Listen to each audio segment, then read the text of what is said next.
Hi, this is Revathi. Welcome to అందమైన కథల పొదరిల్లు. వీడియోస్కి లైక్స్, కామెంట్స్, షేర్ చేస్తున్న మిత్రులందరికీ నా హృదయపూర్వక ధన్యవాదాలు. తొలి ముద్దు ఎపిసోడ్ నెంబర్ 84. దీక్ష, యష్ ఒక ఫంక్షన్లో ఉంటే అక్కడికి శృతి ఎంటర్ అయి వాళ్ళ దగ్గరికి చేరి తన ఇష్టానికి మాట్లాడుతుంటుంది కదా. ఆ తర్వాత నుంచి స్టోరీ. షూటింగ్ ఆగిపోయినందుకు ఇంట్లో కూర్చొని బాధపడతారేమో, ఫంక్షన్కి రారేమో అనుకున్నాను, కానీ వచ్చేసారే అంటూ విషపు నవ్వు నవ్వుతుంటుంది శృతి. తన నవ్వు చూడగానే దీక్షకి ఇంకా కోపం పెరుగుతూ, సిగ్గుసని విడిచిన నువ్వే ఫంక్షన్కి రాగలిగిన దానివి, మేము రావడంలో ఏముంది? అయినా సినిమా షూటింగ్ ప్రస్తుతానికి ఆగిపోయింది కానీ పర్మనెంట్గా ఆగిపోలేదు అని అంటుంది దీక్ష. అంటే మీరు ఇంకా ఆ సినిమా తీస్తారనే నమ్మకం ఉందా అని అడుగుతుంది గుడ్లు తిప్పుతూ. యష్ కూడా తన్ని కోపంగా చూస్తూ, నీకు లేదేమో, కానీ మాకు పూర్తి నమ్మకం ఉంది. ఎంతో పట్టుదలతో ఆ సినిమా రిలీజ్ కోసం వెయిట్ చేస్తున్నాం అని అంటాడు. ఆ మాటలకి శృతి బాగా నవ్వుతుంటుంది. తను అలా పొగరుగా నవ్వుతుంటే ఇద్దరు కోపంగా చూస్తుంటారు. సినిమా షూటింగ్ అయిపోలేదు, అప్పుడే రిలీజ్ వరకు వెళ్ళావేంటి యష్ అని అడుగుతుంది. తన మాటలకి యష్ ఇంకా కోపంగా చూస్తుంటాడు. నేను ఒకటి అడుగుతాను, దానికి సమాధానం చెప్పు యష్ అని అంటుంది శృతి. ఏమిటది అని అడుగుతాడు ఆ కోపంతో చూస్తూనే. నీకు నా పరువు తీయడం ముఖ్యమా, లేకపోతే ఈవిడ గారి గౌరవాన్ని కాపాడుకోవడం ముఖ్యమా అని అడుగుతుంది. తను ఏం ఉద్దేశించి అలా మాట్లాడుతుందో యష్కి దీక్షకు అర్థమవుతుంది. నా పరువు తీయడంతో పాటు దేశం అంతటా తెలిసేలా ఈవిడ గారి గౌరవాన్ని కించపరచాలనుకున్నప్పుడు సినిమా తీద్దువులే యష్ అని అంటుంది నవ్వుతూ. ఆ మాటలకి దీక్ష ఇంకా కోపం తెచ్చుకుంటూ, ఏదో విధంగా చేసి సినిమా ఆగిపోతుందని అనుకుంటున్నావేమో, అది జరగని పని. అసలు యష్ని ఇంతగా మోసం చేసినందుకు నా చేతులతోనే నిన్ను చంపేయాలంత కసిగా ఉంది, కానీ నీలాంటిది ఒకేసారి చావకూడదని ఆగిపోతున్నాను. ఛ! అసలు నువ్వు ఏం మనిషివే? నీ బతుకు గురించి గుర్తు వస్తే నీలాంటి దానితోన నేను స్నేహం చేసిందని నాకే కంపరంగా ఉంది. ఇంకా సిగ్గు శరం లేకుండా ఇలా నలుగురిలోకి ఎలా రావాలనిపిస్తుంది నీకు? వచ్చిన దానివి ఒక మూలన ఉండకుండా మమ్మల్ని కావాలని గెలుకుతున్నావు. ఏం చూసుకొని నీకు ఈ ధైర్యం అని అడుగుతుంది దీక్ష. ఏ దీక్ష, దెబ్బ తిన్నాను కదా అని నన్ను తక్కువ అంచనా వేయకు. యష్ పక్కన ఉండాల్సిన స్థానం నాది. నా స్థానంలో నువ్వున్నావని గుర్తుపెట్టుకో. అసలు యష్ లాంటి అందగాడి పక్కన నువ్వు నిలబడితే యష్ హీరో అని విలువ లేకుండా పోతుంది. అసలు నువ్వు యష్ పక్క నిలబడితే ఎలా ఉన్నావో తెలుసా? కాకి ముక్కుకి దొండపండు అంటారు కదా, అది మీకు బాగా సూట్ అవుతుంది. నీలాంటి మొహానికి యష్ లాంటి హీరో కావాల్సొచ్చాడా అంటూ తన మనసు మీద కావాలని దెబ్బ కొట్టాలని చూస్తుంటుంది. ఆ మాటకి దీక్ష మామూలుగా ఉండిపోతే యష్ మాత్రం ఆవేశపడుతూ, అది ఫంక్షన్, చుట్టూ జనాలు ఉన్నారని గ్రహించి పళ్ళ బిగువన ఆ ఆవేశాన్ని కంట్రోల్ చేసుకుంటూ, చూడు శృతి, దీక్షని మరొక మాటన్నా ఇది ఫంక్షన్, చుట్టూ జనాలు ఉన్నారనే విషయాన్ని కూడా వదిలేసి నా హోదాని కూడా మర్చి నీ జుట్టు పట్టుకొని ఈడ్చి కొడతాను. సినిమాకి ముందే మరొకసారి నీ పరువు పోగొట్టుకోవాలనుకుంటే రా చూసుకుందాం అంటూ తన ముందుకు ఆవేశంగా వెళ్తుంటాడు. యష్ కలలో కనిపిస్తున్న నిప్పులు చూసి శృతి భయపడుతూ అడుగులు వెనక్కి వేస్తుంటుంది. ఇన్నాళ్ళు దీక్షని నా ముందే ప్రత్యక్షంగా తిడుతుంటే ఏమీ అనలేక నిస్సాయ స్థితిలో మౌనంగా ఉండిపోయిన వాణ్ణి ఇప్పుడు కూడా అలాగే ఉండిపోతాననుకుంటున్నావేమో.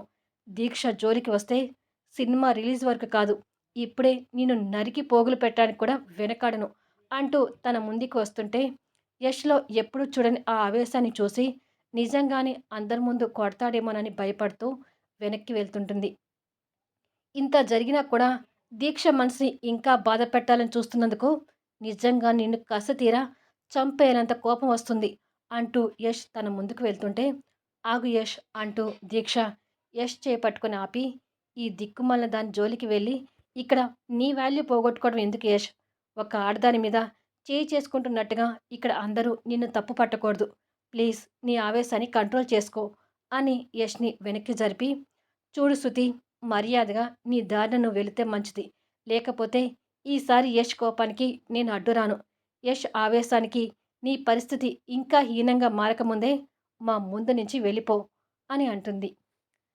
శృతి ఇక మరో మాట మాట్లాడలేక ఇద్దరిని కోపంగా చూస్తూ అక్కడి నుంచి వెళ్తుంది. ఏంటి యష్ నువ్వు కూడా అంత ఆవేశపడతావు అని అడుగుతుంది దీక్ష. ఈ ఆవేశం ఇప్పటిది కాదు దీక్ష. నీ గురించి ఇలా మాట్లాడుతున్న ప్రతిసారి తనని లాగిపెట్టి ఒకటి పీకాలనిపించేది. ఆ రోజు లల్లి కూతురు ఫంక్షన్లో నీ గురించి అలా మాట్లాడుతుంటే తట్టుకోలేకపోయాను. ఆ బాధని దిగమింగుకొని నేనే నిన్ను మాటలు అనాల్సి వచ్చింది. ఇన్నేళ్లలో అలాంటి సందర్భాలు ఎన్నో వచ్చాయి దీక్ష. ఆ ఆవేశం అంతా ఇప్పుడు కట్టలు తెచ్చుకుంటుంది అని అంటాడు శృతి మీద కోపాన్ని చూపిస్తూ. Please Yash control. నీ బాధ నాకు అర్థమవుతుంది. కానీ ఇది ఫంక్షన్.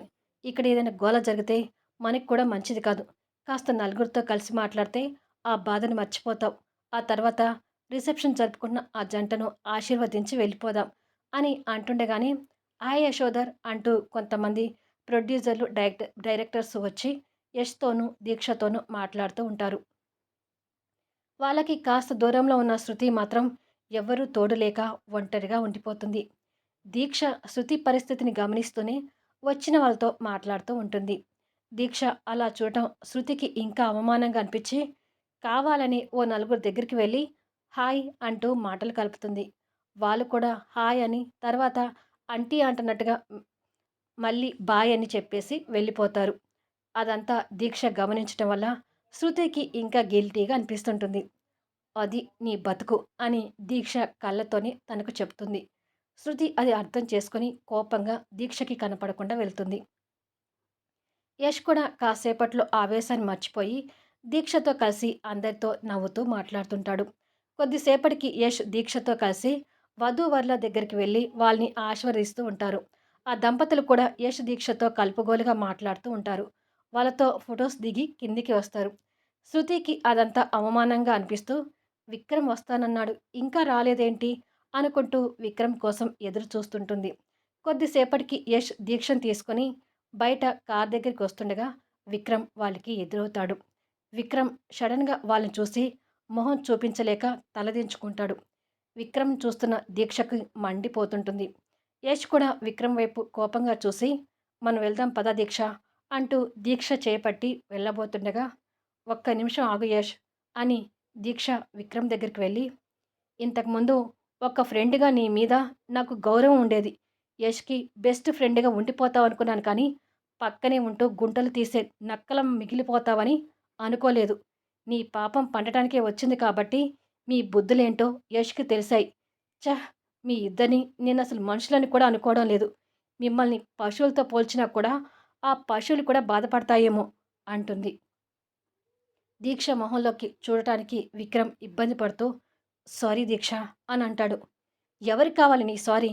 ఎదురుగా ఉండి దాడి చేసే శత్రువునైనా కూడా క్షమించవచ్చు కానీ స్నేహం పేరుతో పక్కనే ఉండి నమ్మిస్తూ మోసం చేసే నీలాంటి గుంటనక్కని ఎప్పటికీ క్షమించకూడదు. మీ అసలు బుద్ధి ఏంటో తెలిసిన తర్వాత యష్కే కాదు ఆ సినిమా మీద నాకు కూడా పట్టుదల పెరిగింది. నమ్మించి మోసం చేసే మీలాంటి వాళ్ళకి ఆ సినిమానే పెద్ద పీట అవుతుంది. చూస్తూ ఉండండి. ఆ సినిమా షూటింగ్ అయిపోయి రిలీజ్ అయ్యి నువ్వు అది తలెత్తకుండా జనాల చేతుల్లో ఛీ అనిపించుకుంటారు అని అంటుంది ఆవేశంగా. ఆ మాటలకి భయపడుతూనే తలెత్తి దీక్ష మొహంలోకి చూడలేకపోతుంటాడు. యష్ కూడా విక్రమ్ని ఆవేశంగా చూస్తుంటాడు. దీక్ష విక్రమ్ని కోపంగా చూస్తూనే యష్ దగ్గరికి వచ్చి పద యష్ అంటుంది. యష్ విక్రమ్ని అసహ్యంగా చూస్తూ దీక్షని కారులో ఎక్కించుకొని వెళ్ళిపోతాడు. యష్ ఎంత అసహించుకుంటున్నాడో విక్రమ్కి ఆ చూపుల్లోనే అర్థమై అక్కడే మౌనంగా నిలబడిపోతే శృతి అక్కడికొచ్చి ఇంత లేటుగా వచ్చావేంటి విక్రమ్? ఆ యష్ నన్ను ఎన్ని మాటలు అన్నాడో తెలుసా? నువ్వు నా పక్కన ఉండి ఆ యష్తో నాకు సపోర్ట్గా గొడవ పడి ఉంటే బాగుండేది అని అంటుంది. నీ గురించి నేనెందుకు యష్తో గొడవ పడాలి అని అడుగుతాడు విక్రమ్ చిరాకు పడుతూ. ఆ మాటలకి శృతి ఆశ్చర్యపోతూ అదేంటి విక్రమ్ అతను నన్ను మాటలంటుంటే నువ్వు చూస్తూ ఊరుకుంటావా అని అడుగుతుంది. ఊరుకోక ఏం చేయను? నేను నీకు సపోర్ట్ రావడానికి నువ్వేమైనా నా ప్రియురాలివా? భార్యవా? అని అడుగుతాడు. విక్రమ్ మాటలకి శృతి కళ్ళు పెద్దవి చేసి చూస్తుంటుంది. నీ అవసరానికి నువ్వు నా దగ్గరకొచ్చావు. నేను నా కోరికల కోసం నీ దగ్గర పడుకున్నాను. ఇది మాత్రమే మనిద్దరి మధ్య ఉంది. నేను నీకు సపోర్ట్ రావడానికి నువ్వేమీ నా పెళ్ళానివి కాదు, ప్రియురాలివి కాదు అని మొహం మీదనే చెప్పేసి వెళ్ళిపోతాడు. శృతి కోపంతో పిడికిలి బిగిస్తూ, అందరూ నా టైం చూసి నాతో భలే ఆడుకుంటున్నారు అని అనుకుంటుంది. యష్ కార్ డ్రైవ్ చేస్తూ, నిన్ను ఫంక్షన్‌కి తీసుకెళ్ళి డిస్టర్బ్ చేశానా దీక్ష అని అడుగుతాడు. అదేమీ లేదు యష్. అసలు వాళ్ళ గురించి తెలిసిన తర్వాత ఎప్పుడెప్పుడు వాళ్ళని కలిసి 2 దులుపుదామా అనిపిచ్చేది. ఏదో విధంగా అది ఈరోజు కుదిరింది. ఛ! వారిద్దరు అసలు పుట్టగతులు లేకుండా పోతారు అంటూ ఆవేశంగా తిడుతుంటుంది.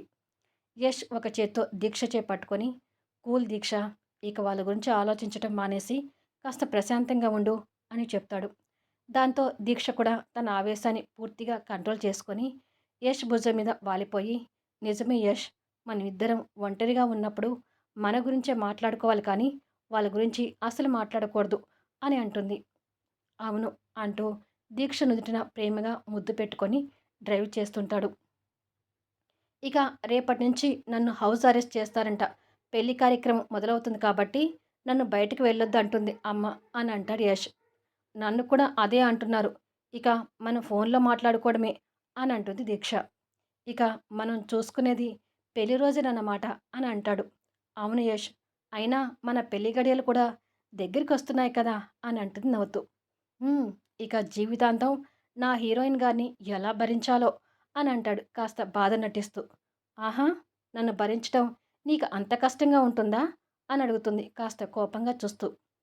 నన్ను ఇంతగా ప్రేమించే భార్యను భరించడం నాకు కష్టంగానే ఉంటుంది కదా అంటాడు నవ్వుతూ. అయితే నేను నిన్ను ఇంకా ప్రేమిస్తూ ఇంకా కష్టపెడతాను అంటుంది దీక్ష కూడా నవ్వుతూ. అలా సరదాగా ఇద్దరూ మాట్లాడుతూ ఉండగానే దీక్ష వాళ్ళ ఇల్లు వస్తుంది.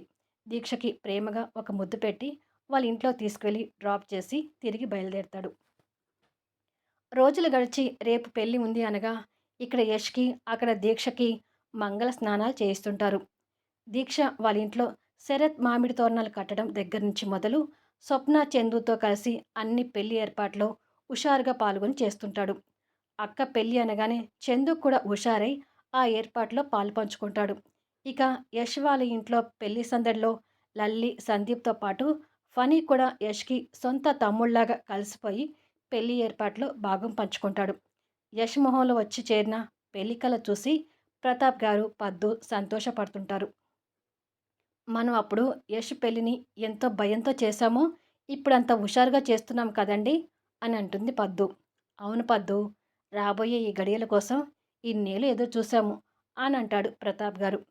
అలా రేపు జరగబోయే పెళ్లి కోసం ఈ 2 కుటుంబాలు సంతోషంగా ఉంటే, వాళ్ళ సంతోషాలు ఊహించుకుంటూ ఓర్చుకోలేని శృతి ఆ పెళ్లి చెడగొట్టడానికి తన ప్లాన్‌లో తనుంటుంది. స్మోకింగ్ చేస్తూ నా స్థానాన్ని అది ఆక్రమిస్తుంటే ఎలా ఊరుకుంటాను యష్? రేపు మీ పెళ్లి కంటే ముందే దాని చావుని చూపిస్తాను. దాన్ని చంపేస్తాను అంటూ పన్నాగాలు పన్నుతుంటుంది. లల్లి యష్ చేతులకి గోరింటా పెట్టి, ఇప్పుడే మా అన్నయ్య పెళ్ళికొడుకు కలతో ఉట్టిపడుతుంటే రేపు ఇంకా ఎంత బాగుంటాడో చూసుకోవాలి అని అంటుంది. పద్దు అక్కడికి వస్తూ, ఊరుకోవే నా కొడుక్కి దిష్టి పెట్టేలాగా ఉన్నావు అని. యష్ ఇప్పటికే చాలా టైం అయింది. రేపు మార్నింగ్ పెళ్ళి కాబట్టి ఉదయాన్నే లేవాలి. వెళ్ళి పడుకో అని అంటుంది. సరేనమ్మా అని చెప్పి యష్ తన రూమ్‌లోకి వెళ్తాడు. ఎదురుగా దీక్ష వేసిన పెయింటింగ్ అందంగా కనిపిస్తూ ఉంటుంది. ఆ పెయింటింగ్ దగ్గరికి వెళ్ళి గోరింటాకు పండిన చేతులతో అవుట్‌లైన్‌తో కనిపిస్తున్న ఆ పెయింటింగ్ తడుముకొని నవ్వుతూ, పోయిన పెళ్లి రోజు ఫామ్ హౌస్‌లో అందమైన కలర్ క్యాండిల్ లైటింగ్స్ మధ్య దీక్షతో కలిసి గడిపిన క్షణాలు గుర్తు తెచ్చుకొని ఫోన్‌లో అపురూపంగా భద్రపరుచుకున్న ఆ రోజు ఫోటో ఒకటి ఓపెన్ చేస్తాడు. అందమైన పరదాల వేలాడుతూ కనిపిస్తున్న ఆ బెడ్రూమ్‌లో యష్ మత్తులో ఉన్న దీక్షని దగ్గరికి తీసుకొని హృదయం మీదకి పడుకోబెట్టుకొని ప్రేమతో తన నుదిటి మీద ముద్దు పెడుతున్న ఫోటో అది. యష్ ఆ ఫోటో చూసి నవ్వుకుంటూ దీక్షకు సెండ్ చేస్తాడు. ఎర్రగా పండిన చేతుల్ని చూసుకుంటున్న పెళ్లి కూతురు యష్ పంపించిన ఫోటోని చూసి ఒక్కసారిగా షాక్ అవుతూ, అమ్మో! అసలు ఆ రోజు ఏం జరిగిందో పూర్తిగా తెలుసుకోవాలి అంటూ యష్‌కి ఫోన్ చేస్తుంటుంది. దయచేసి ఈ వీడియోపై మీ అభిప్రాయాలు తెలుపుతూ కామెంట్స్ ఇవ్వండి. అలాగే లైక్స్ ఇచ్చి ఎంకరేజ్ చేయండి. మళ్ళీ నెక్స్ట్ వీడియోలో కలుద్దాము.